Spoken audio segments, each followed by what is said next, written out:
Hello everyone and welcome back to Kitchen Instruments. Now, today I wanted to share with you guys something that I personally like to do as a chef, something I think is fun. And that is, I like to take something out of that cupboard back there that is already pre-made, already ready to go, and I like to do something that's a little bit more chefy to it, to kick it up a notch, to take it from ordinary to a little bit more extraordinary.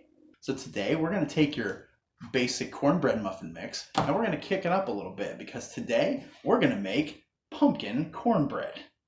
Now, the one thing I'm going to tell you, this recipe is so super simple. However, it does go against the recipe that's on the box a little bit. So, with that being said, why don't you guys stick around for a couple minutes and I'm going to show you how I like to make my pumpkin cornbread. Let's do this.